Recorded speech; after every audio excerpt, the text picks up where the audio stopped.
Shalom shalom mwaramutse igitondo cyiza ndabashuje muri iki gitondo. Imana ibaha umugisha aho muri hose. Ndifuza kuganira namwe ijambo ry'Imana riri muri Yohana 8:44. Kuko mukomoka kuri so Satani kandi byose ararikira n'ibyo namwe mushaka gukora. Uwo yahereye kera kose ari umwicanyi kandi ntiyahagaze mu by'ukuri kuko ukuri kutari muri we.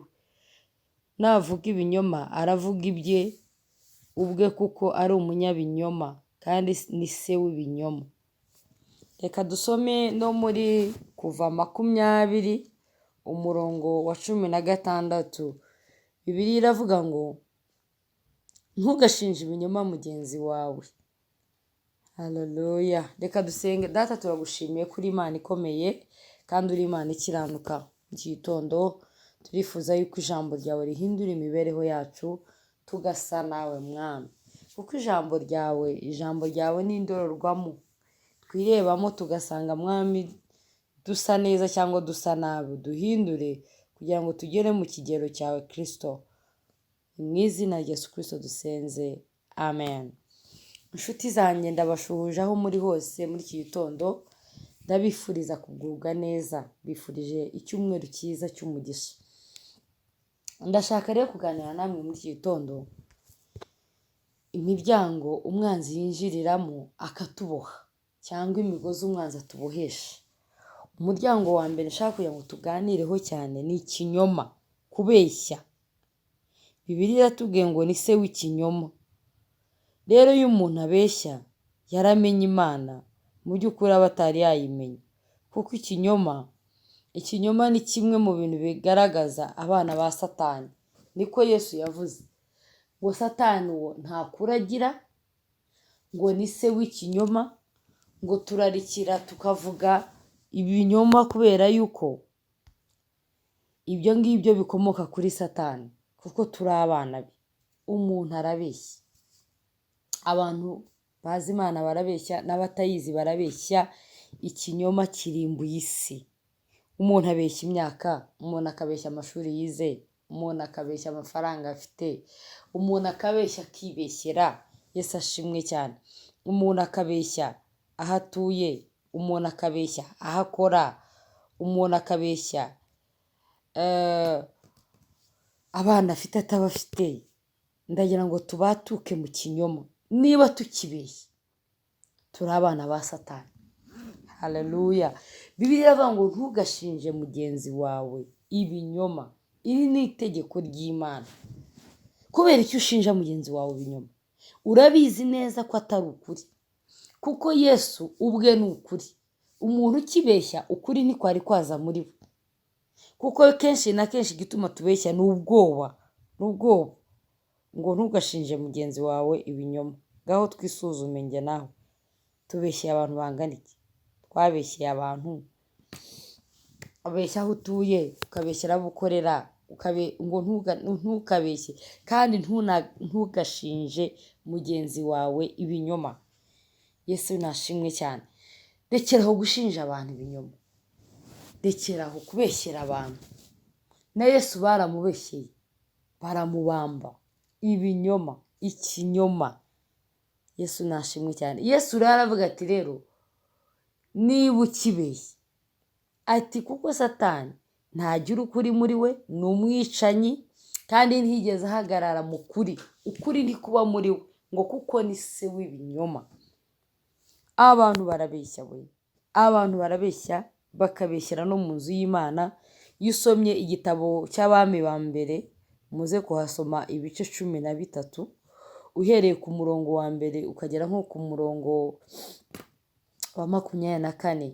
Bibiliya ivuga umuntu w'Imana w'umuhanuzi watumwe n'Imana kujya kuvuma igicaniro cya Satani umwami yari yarubatse.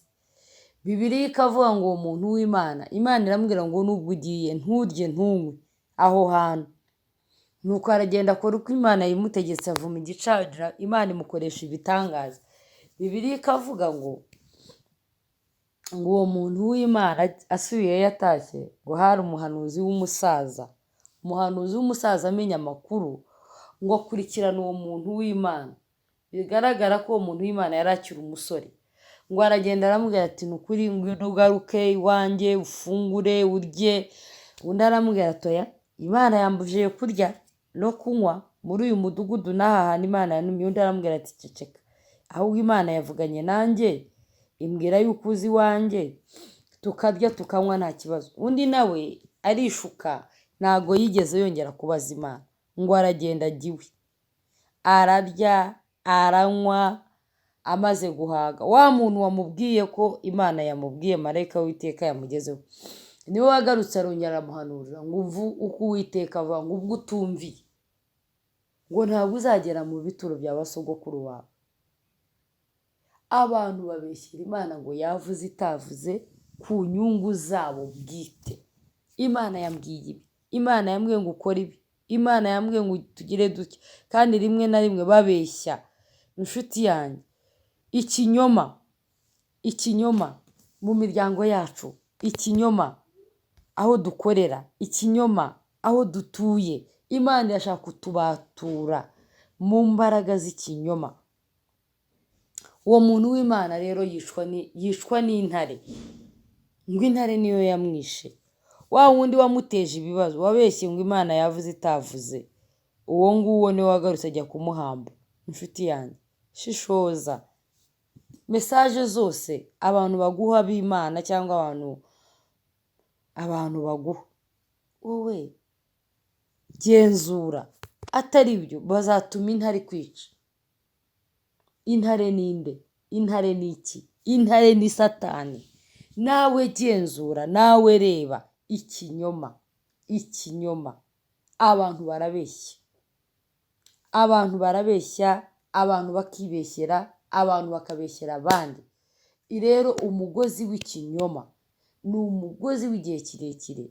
Abantu bahimba amateka yabo bakayabeshya, ngo njyewe nize aha ngaha, njyewe nabaye aha, njyewe mu ishuri nabaga uyu nguyu, njyewe. Oya, rekeraho kubeshya, ige kugira ukuri mu buzima bwawe.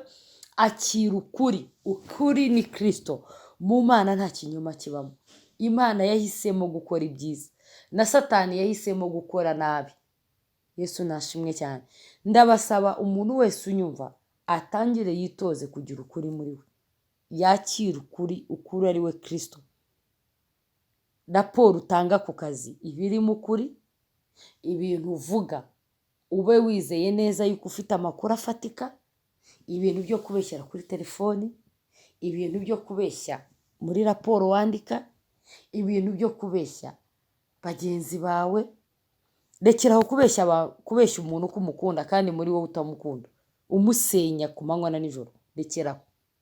Oya, va mu kinyoma, va mu buryarya, bohoka. Imana itubohore mu kinyoma, Imana itubohore, Imana idukure mu rutonde na lisiti y'abana ba Satani. Niba nkibeshyera bagenzi banjye, niba nyishinja bagenzi banjye ibinyoma, ndi umwana wa Satani, kubera yuko imbuto nera n'ubuzima ngaragaza mfite umubyeyi. Rero ndifuza yuko tuva mu kinyoma. Abanyafurika barabeshya, abantu ku isi turabeshya. Yesu nashimwe cyane. Ndagira ngo twitoze ubuzima bw'ukuri. Bibiliya iravuga ngo imvugo yanyu ibe yego cyangwa oya. Bigutwaye iki kintu utakizi kugihakana? Bigutwaye iki kintu ukizi kucyemera? Ariko ubuzima bwo tubayeho ni ubuzima bw'ibinyoma. Tubeshyera Imana, twibeshyera, tubeshyera abandi. Duhinduke inshuti zanjye, umuntu wese unyumva, twige kubaho ubuzima bw'ukuri, ubuzima bw'umucyo. Turandure ikinyoma mu buzima bwacu. Ibyo twabeshye tubisabire Imana imbabazi. Twige guhindukira. Kwihana ni iki? Kwihana ni uguhindukira rwose, ukava mu byo wari urimo ukajya mu bindi kandi bihesheje Imana icyubahiro. Nibwo uzabaho ubuzima bwiza. Naho kubera ikinyoma twicishije abantu. Uyu muhanuzi w'umusaza niyice mugenzi we kubera ishyari, akamubeshya ngo Imana yavuze itavuze. Ikinyoma gituma dutanga bagenzi bacu tukababeshyera. rero nshuti yanjye, aho uri hose wowe unyumva, ndagira ngo njye nawe twisuzume. Ese ntitubeshya? Ese ntitubeshyera abandi? Ese ntidushinja abantu ibinyoma? Ubu uyu munsi tukaba twaramaze gutanga abantu mu maboko ya Satani. Intare ikaba yaramaze kwica abantu benshi cyane. Iyo ubeshya uba uri umwana wa Satani. Uyu muntu yishwe n'intare. Inshuti yanjye, rekeraho kubeshya, rekeraho kwibeshyera, rekeraho kubeshyera Imana, rekeraho kubeshyera abandi, hinduka, Imana iguha umugisha. Reka dusenge. Data mu izina rya Yesu, turagushima kuri Imana. Turifuza ko tubohora mu kinyoma. Twavutse mwami mu miryango, mu babyeyi babeshya, umuntu akabeshya ko adahari kandi ahari, tugatozwa kubeshya, tugatozwa kubaho tutagira n'ukuri. Mana utubohore, utubohore muri iki kinyoma, utubohore mu ngoyi, iyi minyururu y'ikinyoma icike. Uwiteka utubohore mu buryarya, imbaraga zose zari zituboshye zicike. Mana ndifuza ko mbohora, ndifuza kubohora mwene data unyumva, ikinyoma kiranduke mu buzima bwe, abe umwana w'Imana. Ndamukura mu rutonde na lisiti y'abana ba Satani, agira ukuri mu buzima bwe, abe umunyakuri.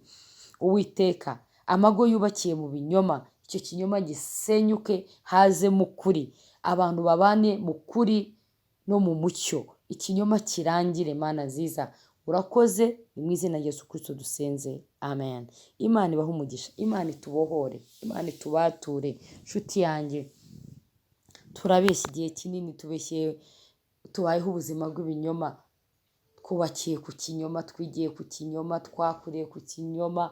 Rero igihe kirageze ngo Imana itubature muri ubwo bubata. Yesu abahe umugisha, mugire umunsi mwiza.